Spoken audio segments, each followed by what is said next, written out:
Hello, dearest gentle Binti Afya family. Thank you for tuning into my YouTube channel. So for those who might be new here, my name is Agnes Betintusa and I'm so passionate about women's health.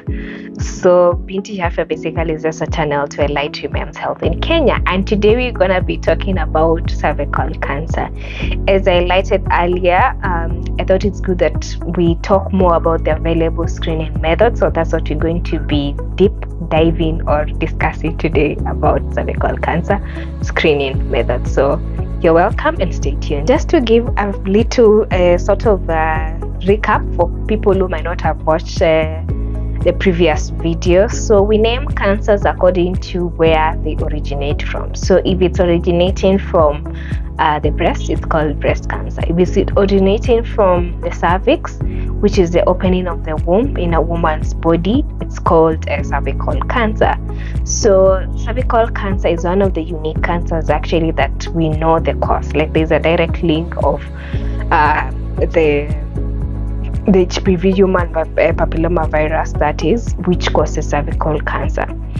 So basically the reason why it's a unique cancer is because at least people know about what the cause is, then there are better ways to tackle it. So just to recap, cervical cancer, it's named or rather it's referred to as cervical cancer because it originates from the cervix, which is the opening of the womb, and it's the known cause of the disease is actually HPV virus, which is a short form for human papilloma virus. Okay, so now that we have a background of what is cervical cancer, we are going to now talk about the three major types of screening methods available in Kenya. So one of the screening methods that is available in Kenya is HPV testing, which means, as the name suggests, they are going to be looking for the virus that is causing cervical cancer. So we have more than 100 types of HPV, and basically this HPV virus, they are very common in someone who is of course sexually active, but the good thing is that most of them actually clear from the body and you're able to actually live your normal life.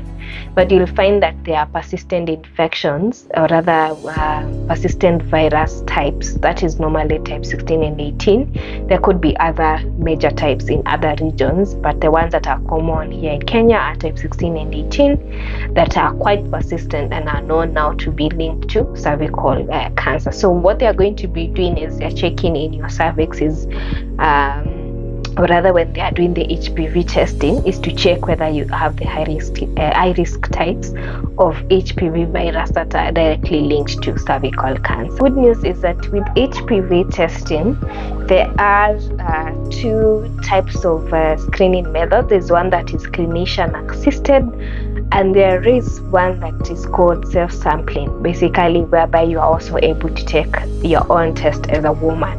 So these are some of the advancements when it comes to screening HPV testing. So you can take your own sample as a woman, and then it's taken to the lab, and they're going to check for the virus or for any type of infection that might cause cervical cancer or other diseases. So the second type of screening method that I need to also highlight is VIA. So VIA stands for visual inspection with acetic acid. Others say VIA or VIA, whichever, depends on which school you attended. Yes, so for us who have got to group of school, we say VIA. So basically it's visual inspection with acetic acid. So what they are going to do is they are going to open your cervix using a speculum, and then they are going to apply acetic acid. So if it changes color to basically aceto white, it means that there is a lesion, but not to alarm anything. I'm going to talk more about what type of lesions you can get. Then the last type of screening method, I think maybe most of you have heard about this, is pap smear. So pap smear basically is more recommended to people who are, or rather women who are above 50 years, but also if you are less than 25 years, you can also do the screening using a pap smear.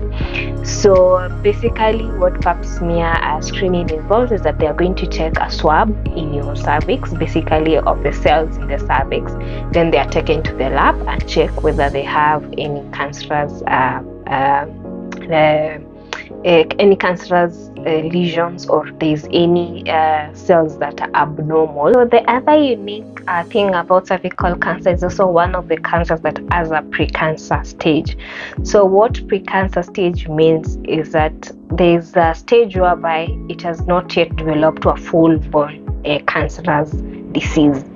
So what they are going to be doing is they're checking your HPV status or your VIA status. So basically, after HPV test, you're going to do a VIA as a triage method to be able now to check exactly where the lesion is located and how big is the lesion.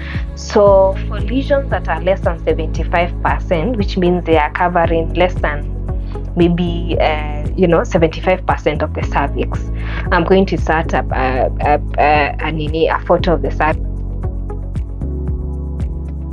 cervix just for you to understand what exactly I'm talking about.